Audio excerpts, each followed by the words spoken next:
I didn't kill Arcturus Capital. Let's get that straight right out of the gate. I didn't plant a virus, I didn't delete the database, and I certainly didn't short the stock. I just stood back, folded my arms, and let gravity do its job. When you build a skyscraper on a foundation of quicksand and daddy's money, you don't need a demolition crew, you just need time. But if you want to know exactly how a single USB drive weighing less than an ounce managed to crush a $300 million deal and turn a hedge fund manager into a whimpering pile of designer fabric, pull up a chair. You might want to grab a drink, too. Preferably something strong, because the level of corporate stupidity I'm about to describe is enough to give you a contact hangover. By the way, if you enjoy stories about competent women destroying incompetent net babies with nothing but fine print and patience, go ahead and hit subscribe and maybe drop a like. It fuels my cold, algorithmic heart to know I'm not screaming into the void. Okay, back to the carnage. To understand the crash, you have to understand the engine. I'm Naomi. For 5 years, I was the lead algorithm architect at Arcturus. That's a fancy title for the person who actually knows how the money is made. People think high-frequency trading is about shouting on phones or analyzing charts. It's not. It's about latency. It's about being a microsecond faster than the guy in the next tower. I built the Arcturus engine from scratch. It wasn't just code to me, it was a symphony of logic. It was beautiful. It whispered profits while the rest of the market was still screaming. It outperformed the S&P 5 years straight, not because of luck, but because I optimized the hell out of the execution layer. I lived in that code. I breathed in C++ and exhaled alpha. But here's the thing about building something that valuable, you have to protect it. Not from hackers, I had firewalls for that. You have to protect it from the suits. 5 years ago, when I was hired, Arcturus was a boutique firm with more ambition than sense. It needed me more than I needed them. I sat down with their then lawyer, a tired old man named Henderson who just wanted to get to his golf game, and I redlined my employment contract. I added a clause. Appendix D, Section 4, Paragraph 2. It was buried under a mountain of standard intellectual property jargon. It stated, in very boring, very specific legal English, that while the company owned the code I wrote during the normal course of business, the core architecture and its underlying source logic would revert to my personal ownership if the firm ever altered the fundamental security protocols without my express written consent. Henderson didn't read it. He just saw that I wasn't asking for more equity, stamped it, and went to the country club.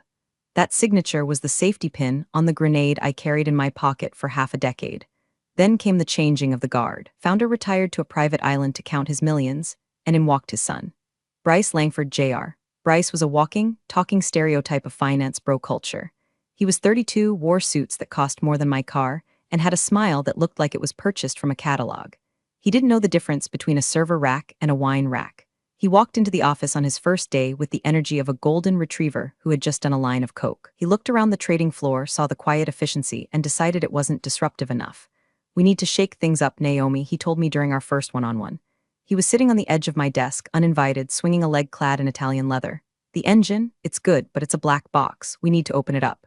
Pivot to AI, blockchain, quantum, you know?" I stared at him. He was throwing buzzwords at me like confetti. "The engine is performing at 18% above market benchmark, Bryce," I said, my voice flat. "It's a low-latency execution model. It doesn't need blockchain. It needs to be left alone." He laughed, a hollow barking sound. "That's the old way of thinking. We need to streamline. I'm bringing in some new blood. Fresh eyes. We're going to refactor the whole stack."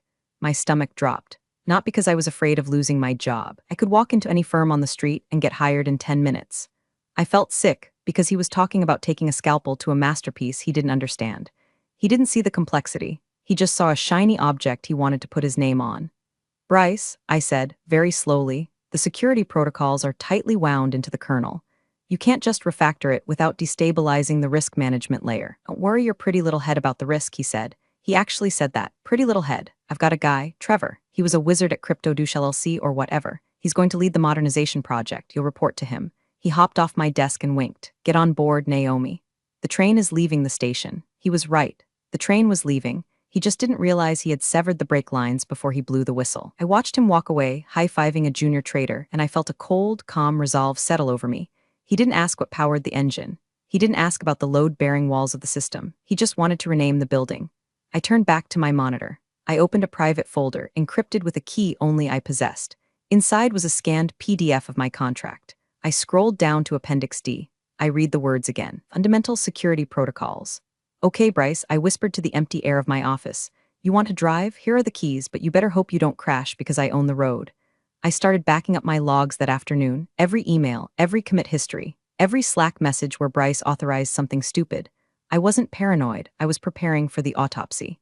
The air in the office had changed. It smelled less like ozone and money, more like cheap cologne and desperation. The storm wasn't coming, it was already here, wearing a three-piece suit and asking for admin access. If Bryce was the arsonist, Trevor was the guy pouring gasoline on the floor thinking it was cleaning fluid. Bryce introduced him the following Monday at an all-hands meeting. Trevor looked like he had been manufactured in a lab funded by frantic frat boys. He wore a vest over a t-shirt, had hair that defied physics, and used the word synergy 3 times in the first minute of his introduction. "We're going to desilo the data," Trevor announced, pacing the stage like he was giving a TED talk to an audience of golden retrievers. "Arcturus has been running on legacy mindsets. We're going to migrate the entire core logic to a cloud-native, open architecture environment. We're going to move fast and break things." I sat in the back row, sipping my lukewarm coffee, thinking, "You break things in a hedge fund, Trevor, and the SEC breaks your kneecaps." But I stayed silent. I was officially lead legacy consultant now, a demotion that came with the same salary but zero authority. It was a humiliation ritual, intended to make me quit so they wouldn't have to pay severance. Bryce wanted me gone, but he was too cowardly to fire the woman who built the machine. He wanted me to rage quit. He underestimated my capacity for spite. The first clash happened 2 days later. Trevor marched into my office, which had been relocated from the corner to a windowless box near the restrooms, without knocking. "Naomi," he said, clapping his hands together, "I need the root keys to the dev environment. Me and the boys are setting up the new repository, and we keep hitting a permission wall." "That's because it's a segmented network, Trevor," I said, not looking up from my screen. "It's air-gapped for a reason. That's where the live trading algorithms live. If you introduce a bug there, we lose real money. Millions, in seconds. Yeah, guardrails, I get it." He waved a hand dismissively. "But we need full access to refactor the security modules. Bryce wants single sign-on for everyone. It's too much friction right now." I froze. My fingers hovered over the keyboard. "Single sign-on for the core trading engine. We want to let interns access the algo with the same password they use for their email. It's about velocity, Naomi. Friction kills innovation. Incompetence kills liquidity, Trevor," I shot back. "I can't give you root access. Compliance Policy Section 9. Only the chief architect can authorize changes to the security architecture. And since you're the director of innovation and not the architect, you don't get the keys." Trevor's face turned a blotchy shade of pink. "I don't think you understand the hierarchy here. Bryce put me in charge. Then have Bryce send me a signed order overriding the compliance protocol," I said, finally turning to face him. "Put it in writing. Explicitly state that you are bypassing the established security architecture against the advice of the lead developer." Trevor sneered. "You're just trying to hoard information. You're terrified we're going to find out your genius code is just a bunch of if-then statements. Get the signature, Trevor." He stormed out. I knew what was coming. They wouldn't sign it. Signing it created a paper trail of liability. Instead, they would try to go around me. They would try to brute force the permissions or bully the junior IT staff. I opened my encrypted log file. Date, October 14th. Vent, Trevor requested removal of air-gap and implementation of insecure auth protocols. Action, denied based on Compliance Policy 9. Note, they are actively seeking to alter the fundamental security protocols. My heart was hammering against my ribs, but my hands were steady. I felt like a seismologist watching the needles start to quiver before the big one. They were poking the bear. They were scratching at the door of Appendix D. Later that afternoon, I saw the IT manager, a nervous kid named Kevin, coming out of Bryce's office looking pale. I intercepted him by the water cooler. "Kevin," I said softly. He jumped. "Hey, Naomi, just grabbing water. What did they ask you to do?" He looked around, checking for Trevor. They want me to reset the admin privileges on the main server. They want me to create a backdoor admin account for Trevor. Did you do it? Not yet. I told them I need a ticket for that. It takes 24 hours. Good man, I said. Kevin, listen to me. Whatever you do, document it. Email them confirming the request. Forward the replies to your personal email. Do not go to jail for these idiots. He nodded, terrified. Is it bad? It's catastrophic, I said. But don't worry, just delay them. I'm handling it. I wasn't handling it in the way he thought. I wasn't saving the ship. I was checking the lifeboats. I spent the rest of the week auditing my own code, ensuring that the timestamp on my original source files was indisputable. I verified the Git history. I made sure that every line of code I wrote before Bryce arrived was tagged and hashed. They were treating the firm like a sandbox, throwing sand everywhere, oblivious to the fact that they were blinding themselves. I sat in my windowless office, the hum of the servers vibrating through the floor, and waited. I was a spider in the center of a web they were trying to sweep away, but they didn't realize the web was structural. Tear it down and the roof comes with it. It started with a stutter, not a literal noise, but a financial one. The Arcturus engine, which usually executed trades with the smooth, lethal precision of a sniper, began to miss. Trevor and his Tiger team of developers, 3 guys he poached from a failing crypto exchange, had managed to deploy a patch. They bypassed Kevin in IT by threatening to fire him, and they pushed code directly to the production environment on a Tuesday morning.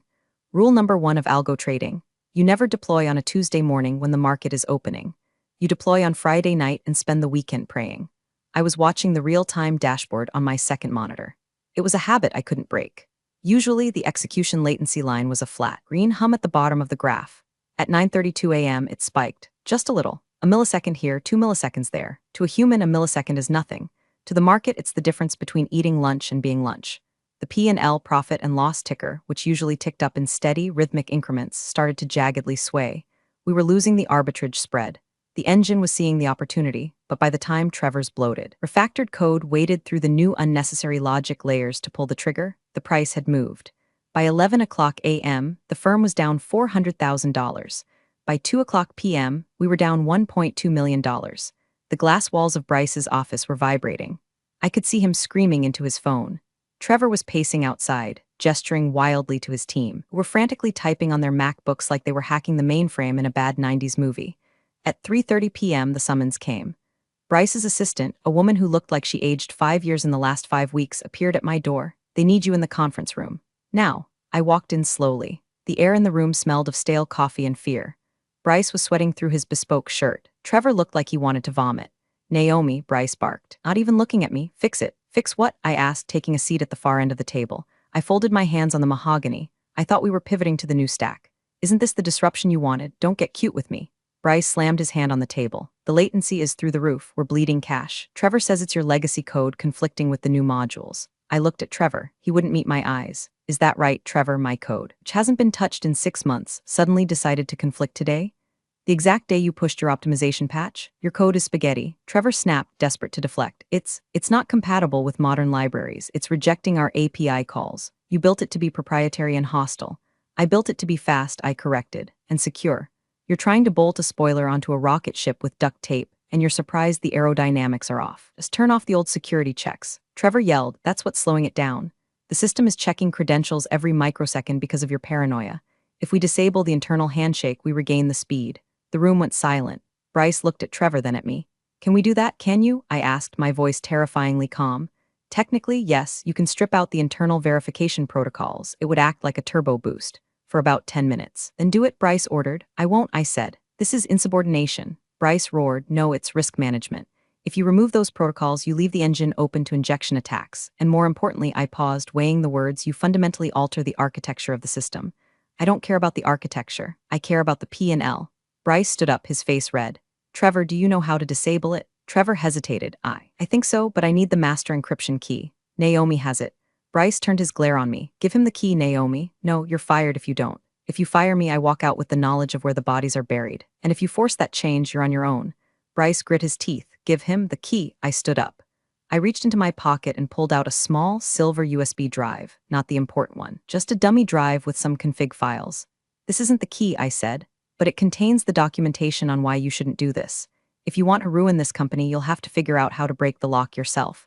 I'm not handing you the crowbar." I walked out. They didn't fire me. They were too scared. But I knew what they were going to do. They were desperate. Desperation makes people stupid. They were going to try to crack the security shell themselves. They were going to try to bypass the fundamental security protocols.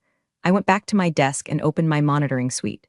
I wasn't watching the market anymore. I was watching the system logs. I was watching for the specific signature of a forced entry. They were about to rewrite the locks on my house. They didn't realize that the moment they did, the deed to the house would legally transfer to me. I watched the screen. 4:15 p.m. The market was closed, but the engineers were still typing. The clean rewrite was failing quietly, drowning in errors. They were about to do something loud to fix it. The break-in didn't happen with a bang. There were no sirens, no shattered glass. It happened with a line of text on a terminal window at 7:42 p.m. on a Thursday. I had stayed late, ostensibly to monitor the transition, but really, I was holding a vigil.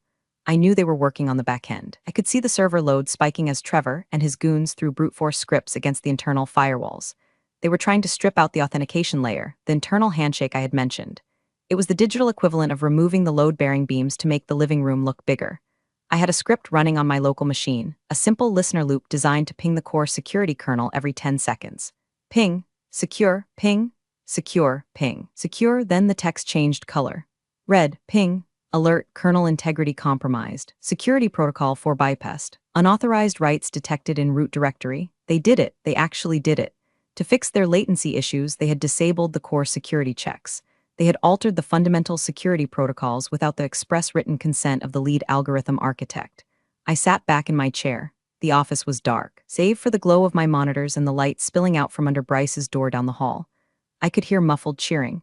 They were celebrating. They thought they had fixed the engine. They thought they had unclogged the pipe. They didn't realize they had just cut the main line. I took a screenshot. I saved the system logs. I exported the timestamp diff files showing exactly what code was changed and who changed it. User, Trevor admin override. Then, I opened my safe. Small, fireproof box under my desk. I took out the physical copy of my contract. I placed the printed logs on top of it. It was done. Legally, mathematically, and contractually, the intellectual property known as the Arcturus core logic no longer belonged to Arcturus Capital. It belonged to Naomi Adler. I felt a strange buzzing in my fingertips. It wasn't adrenaline, it was vindication. The next morning, the mood in the office was electric. Latency was down. The P&L was green. Bryce was strutting around the trading floor like he had personally invented money. "See, Naomi?" he sneered as he walked past my cubicle. "Trevor got it done. Sometimes you have to break a few rules to make an omelet." "You certainly broke something, Bryce," I said, offering him a tight, polite smile. "We're ready for the pitch," he announced to the room. "The Vantage Partners deal is a go." Ah, yes, the Vantage Partners deal. That was the ticking clock I hadn't mentioned yet. Bryce had been courting a massive institutional investor, Vantage Partners, for a $300 million capital injection. The entire pitch was based on the proprietary, unassailable advantage of the Arcturus technology. Bryce was going to sell them a stake in the engine. The engine he didn't own anymore. He was scheduling a due diligence meeting for next week. They would want to see the code architecture. They would want to see the IP assignment agreements. They would want to ensure that Arcturus actually owned the tech they were buying. I spent the rest of the day in a state of zen-like calm. I cleaned up my hard drive. I deleted personal files. I organized my documentation. At lunch, I went to the deli across the street and called my lawyer, a shark named Jessica, who made my old contract signer Henderson look like a golden retriever. It happened. I said into the phone, watching Bryce wave his arms through the glass window of the office building across the street. "You have the logs?" Jessica asked. Her voice was sharp, professional. "I have the logs, the contract, and the timestamp diffs. They bypassed the security kernel last night. And they didn't ask for consent. They demanded I give them keys. I refused, and they hacked their own system." "Beautiful," Jessica said, drafting the notice now. "When do you want to drop the hammer?" "Not yet," I said. "They have a pitch meeting with Vantage Partners next Wednesday. Let them dig the hole a little deeper. I want them to be standing at the altar before we object to the wedding." "Cold," Jessica laughed. "I love it. Hold tight. Don't sign anything. Don't agree to anything. Just be the ghost in the machine." I hung up and walked back into the building. The lobby felt different. The logo on the wall, Arcturus Capital, looked like a tombstone. I took the elevator up, listening to two junior analysts talking about how they were going to buy Porsches when the Vantage deal went through. "Bryce is a genius," one of them said. I suppressed a laugh so hard it hurt my ribs. I walked back to my desk, opened a new terminal window, and typed a single command: tar czvf source backup final tar gz/core/logic. I was packing my bags, but I wasn't taking my clothes. I was taking the house. Corporate collapse is rarely a sudden event. It has a sound. It's the sound of whispered conversations in hallways and the sudden shutting of laptop lids when someone walks by. By Monday, the whispers had started. Mark, a mid-level compliance officer with perpetually tired eyes and a hairline that was retreating in surrender, stopped by my desk. Mark was one of the few people at Arcturus who actually read the regulations. He was also the only one who seemed to notice that while the P&L was up, the risk reports were looking weird. "Naomi," he said, leaning against the fabric wall of my cubicle. He held a paper cup of tea like it was a source of warmth in a blizzard. "Can I ask you a hypothetical?" "I love hypotheticals, Mark. They're like lies, but with plausible deniability." He didn't smile, if, hypothetically. The system flagged a critical security exception in the audit log, but the ticket was marked as resolved by an admin override. That would be a problem for the SOC2 audit, right? He knew, or at least he suspected. I swiveled my chair to face him. "Mark, if the security exception was a bypass of the core kernel, it's not just a SOC2 problem. It's an existential problem." "Trevor says it's a feature," Mark sighed. "He says the new architecture requires open permissions to function. But I'm looking at the IP agreements for the Vantage deal. The warranty clause says we certify that our security meets industry standards. If we bypassed our own firewalls, then we're lying to the investors." I finished for him. Mark rubbed his face. "I tried to tell Bryce. He told me to stop being a bureaucratic buzzkill. He said the tech is proprietary, so we set the standards." I looked at Mark. He was a good guy. He didn't deserve to be collateral damage. Mark, I said quietly. Do you have access to the original employment contracts from 5 years ago? Yeah, in the archives. Why? Go read Appendix D of my original architect agreement. Just read it. Don't tell anyone you read it. Just file it away in your brain. Mark frowned, confusion crinkling his forehead. Appendix D, Naomi, what's going on? Just read it, Mark. Maybe update your LinkedIn profile. He stared at me for a long moment, then nodded slowly and walked away. I had just handed him a life raft. Whether he used it was up to him. Meanwhile, the circus was in full swing. Bryce was in deal mode. The conference room was being prepped for the Vantage Partners meeting. They had catered expensive lunches. They had printed glossy brochures with diagrams of my algorithm, diagrams that were now technically inaccurate because of Trevor's butchery. I walked past the conference room and saw Bryce rehearsing his pitch to the mirror. We possess the most advanced, proprietary algorithmic engine on the street, he practiced, gesturing with a gold pen, owned wholly and exclusively by Arcturus. I stopped. I couldn't help myself. I leaned into the doorway. You might want to check the definitions of wholly and exclusively, Bryce, I said. He spun around. Annoyed, Naomi, I'm busy. Unless you're here to apologize for being a roadblock, get lost. I'm just admiring the confidence, I said. It takes a lot of guts to sell something you haven't stress-tested. The system is fine. Profits are up 12% since Friday. He adjusted his tie. You're just jealous because Trevor fixed in a week what you sat on for years. You're obsolete, Naomi. After this deal closes, well, let's just say we'll be reassessing the headcount. He was firing me. He was going to wait until the check cleared and then he was going to fire me. Good luck with the pitch, Bryce, I said. Make sure you spell everything correctly, especially the names on the deeds. I went back to my desk. Mark was walking out of the archives room down the hall. He looked pale, like seen a ghost pale. He caught my eye from across the bullpen. He didn't wave. He just looked at me with a mixture of horror and awe. He had read Appendix D. He immediately went to his desk, opened his laptop, and started typing furiously. I suspected he was drafting a CYA, cover-your-ass memo to the general counsel, or perhaps his resignation letter. The trap was set. The bait was taken. The prey was currently admiring his reflection in the mirror, oblivious to the fact that the ground beneath him was rigged with explosives. Wednesday morning arrived with the heavy, humid atmosphere of a thunderstorm waiting to break. Vantage Partners team was due at 1:00 p.m. At 9:00 a.m., I initiated the escrow protocol.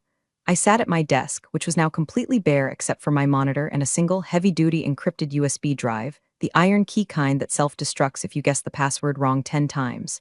I wasn't stealing data. That's illegal. I was taking possession of my property.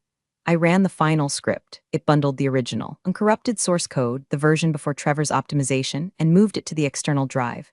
Then, per the terms of Appendix D, it initiated a wipe of the local copies of the core architecture on my dev machine.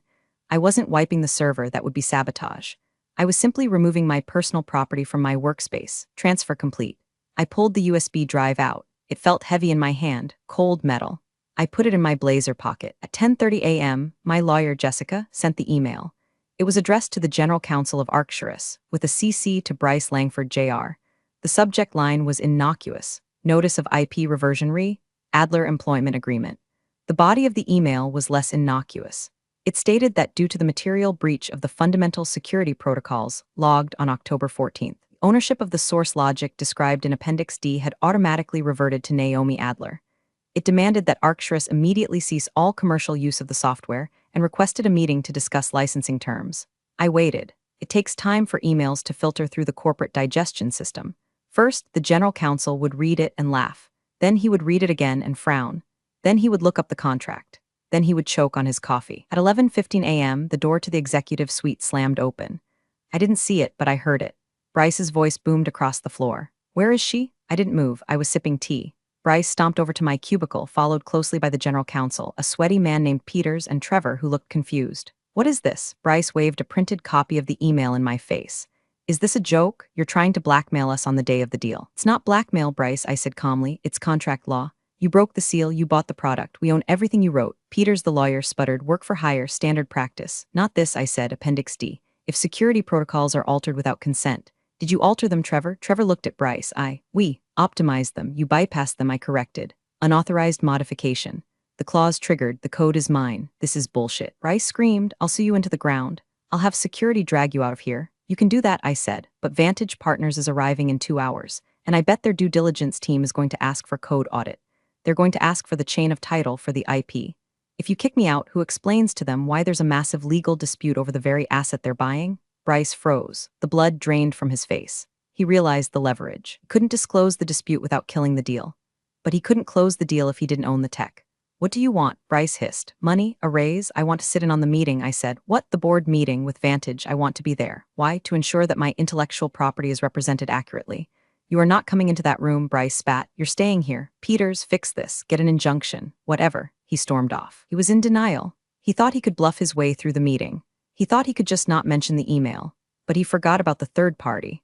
At 12 p.m., an email arrived from the Vantage legal team. They had done a preliminary scan of the public repo activity. Trevor had foolishly pushed some commits to a public GitHub for a library update. They noticed the admin override flags. Subject, urgent due diligence query to Bryce Langford Jr. We noticed some irregularities in the security architecture logs. Before we sign, we require a full walkthrough of the current IP ownership and security stack. We need your lead architect to verify the integrity of the code. Bryce read the email on his phone in the middle of the hallway. I saw his shoulders slump. He couldn't do the meeting without me. Trevor couldn't explain the code because Trevor didn't understand it, and if they lied, it was fraud. At 12:45 p.m., 50 minutes before the investors arrived, Bryce's assistant appeared at my desk again. She looked terrified. Mr. Langford, requests your presence in the boardroom. I stood up. I smoothed my blazer. I tapped the USB drive in my pocket. Lead the way. The boardroom at Arcturus was designed to intimidate. Floor-to-ceiling windows overlooking the skyline, a table made of wood from some endangered rainforest, and chairs that cost more than a Honda Civic. Today, however, it felt like a courtroom where everyone was guilty except me. Vantage Partners had sent 3 people. The lead guy, Sterling, was a silver fox with eyes like a raptor.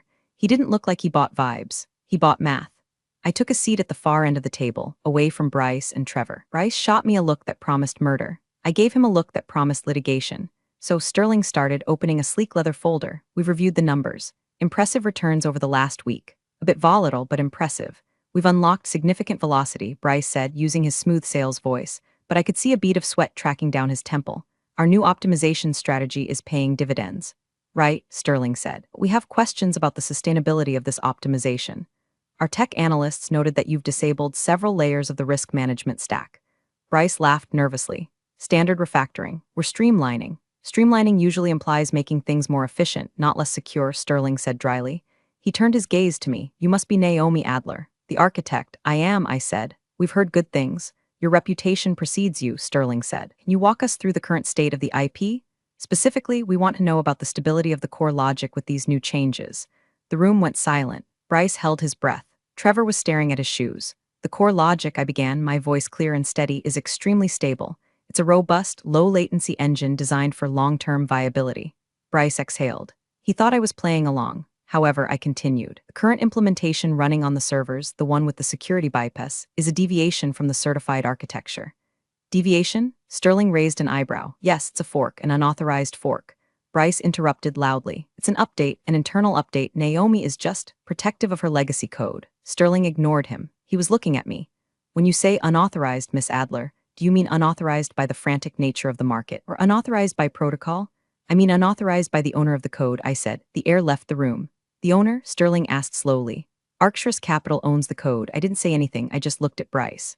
Bryce? Sterling asked. Of course we own it. Bryce shouted, standing up. She's a disgruntled employee. She's trying to sabotage the deal. I'm not disgruntled, I said. I'm contractual. Mark, the compliance officer, was sitting in the corner taking minutes. He stopped typing. He slowly reached into his bag and pulled out his laptop. He opened it. Mark, Bryce snapped, put that away. Actually, Mark said, his voice shaking but audible. I think you should see this. Mark slid his laptop toward Sterling. On the screen was the scanned copy of Appendix D, highlighted in yellow. Sterling put on a pair of reading glasses. He read the clause. He read it again. He looked at the date on the document, and he looked at the date on the security logs Mark had helpfully pulled up in the next tab. Oct 14th, Sterling read, Security Protocol 4 bypassed. User Trevor, he looked up at Bryce. The look wasn't angry, it was disappointed, which is worse in business. Bryce, did you alter the fundamental security protocols without Miss Adler's consent? It's just legal gobbledygook. Bryce yelled, it doesn't mean anything. We paid her salary, we own the work. That's not what this says, Sterling said, tapping the screen. This says that as of October 14th, the IP reverted to the author, which means, he turned to me, Miss Adler. Do you currently hold the rights to the engine we are proposing to invest in? I do, I said. And do you have a licensing agreement with Arcturus Capital? I do not. Sterling closed the leather folder. The sound was like a gunshot in the quiet room. Well, Sterling said, that complicates the valuation. Bryce looked like he was going to stroke out. His face was a map of panic. You can't listen to her. She's bluffing. The code is on our servers. Is it? I asked. I reached into my pocket. I placed the USB drive on the polished mahogany table. It made a small, distinct clack sound. The code on your servers, I said to Bryce, is the corrupted version. The one Trevor broke. The one that is currently running without safety rails. It works for now, sure. But it's leaking data, and it's legally compromised. I pointed to the USB drive. This drive contains the last valid, secure, and legally pristine version of the Arcturus engine. The version that generated the 18% returns you pitched to Vantage. And per my contract, this code, the source logic, belongs to me. The room was frozen. It was a tableau of corporate horror. Sterling looked at the USB drive, then at Bryce. Is she telling the truth, Bryce? Does she have the source? It doesn't matter. Bryce screamed. He was losing it. The veneer of the cool hedge fund manager had cracked, revealing the spoiled child underneath. She stole it. That's theft. It's her possession, I said coolly. I left the corrupted version for you. You can keep Trevor's code. Good luck with the SEC audit when they ask why you removed the compliance filters. Sterling stood up. His two associates stood up with him. They moved in perfect unison, like a singular entity of rejection. Bryce, Sterling said, we can't proceed with this. The IP ownership is in dispute, the security architecture is compromised, and frankly, your risk management appears to be non-existent. Wait, Bryce scrambled around the table. We can fix it, we can. We can sue her, we can get an injunction. I'm not investing $300 million into a lawsuit, Sterling said. I came to buy a Ferrari. You're trying to sell me a stolen car with cut brakes. Sterling turned to me. He nodded, a small mark of respect. Miss Adler, if you ever decide to license your technology to a firm that reads its contracts, give me a call. I will, I said. Sterling and his team walked out. The door clicked shut behind them. The silence that followed was heavy enough to crush a submarine. Bryce stood facing the door, his back to me. His shoulders were heaving.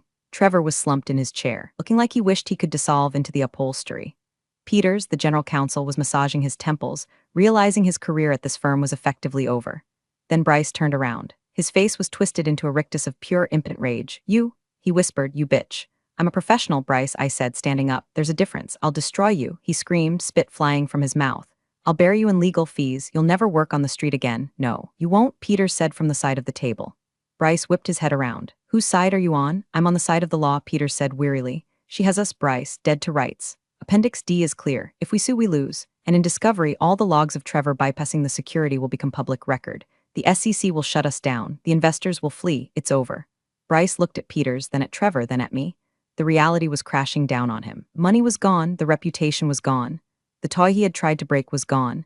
He looked at the USB drive on the table. He lunged for it. I didn't flinch. I let him grab it. He held it up like a trophy. I have it. I have the code. That's encrypted, I said. AES 256. Without the key phrase, it's just a piece of metal, and you can't brute force it. I wrote the encryption. He stared at the drive. He looked like he wanted to crush it. He knew it was the only leverage he had left, and he couldn't even use it. What do you want? He choked out. Just tell me what you want. I picked up my purse. I looked around the boardroom one last time. I want you to admit it, I said. Admit what? Bryce rasped. Admit that you didn't know what you were doing.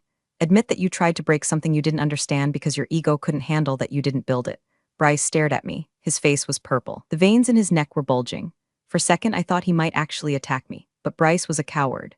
Cowards don't throw punches, they throw tantrums. I own you, he screamed. The sound echoed off the glass walls. I own you and your algorithms. I am Arcturus. It was the scream of a king who had just realized his throne was made of cardboard. I stood there, smoothing my jacket, watching him unravel. It was pathetic. It was glorious. You don't own me, Bryce, I said softly. And as of yesterday, you don't even own the algorithms.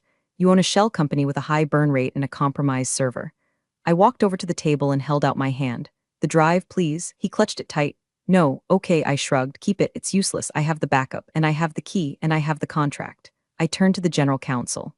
Peters, have your office contact my lawyer. We can discuss a transition plan. I'm willing to license the engine back to Arcturus, but the rates have gone up significantly, and it comes with a condition. What condition? Peters asked, looking like he just wanted to go home and drink scotch. Bryce steps down as CEO, and Trevor is terminated immediately. For cause, you can't do that. Bryce yelled. I'm the IP holder, I said. I can dictate the terms of the license. If you want the engine that makes the money, you play by my rules. If not, well, I hear Vantage Partners is looking for a new tech partner. I have Sterling's card. I walked out of the boardroom. I didn't look back. I heard Bryce screaming something about loyalty and betrayal, but it sounded distant, like a dog barking 3 streets over. I took the elevator down to the lobby. I walked out into the sunshine. It was a crisp fall day in Chicago. The air smelled like exhaust and potential. I checked my phone. A text from Mark. He's crying. Literally crying. Peters is drafting the termination letter for Trevor. Can I use you as a reference? I typed back, absolutely, call me tomorrow. I didn't destroy Arcturus. I saved the part that mattered, the code, and let the rot cut itself out. In the end, they accepted the deal. Bryce was moved to a non-executive chairman role, basically paid to stay away. Trevor was fired. I consulted for the firm at a rate of $800 an hour to fix the mess they made, but I never gave them the source code back. We signed a licensing agreement. I own the engine, they just rent the horsepower. I walked to the nearest bar, ordered a double bourbon, and sat by the window. I watched the people rushing by, chasing money, chasing status. I took a sip of the drink. It burned, hot and clean. They tried to rewrite the rules. They forgot that I wrote the game. So, that's how I dismantled a hedge fund with a contract clause and a USB drive. If you learned something about reading the fine print, or just enjoyed watching a rich kid hit a wall at 100 mph, drop a comment.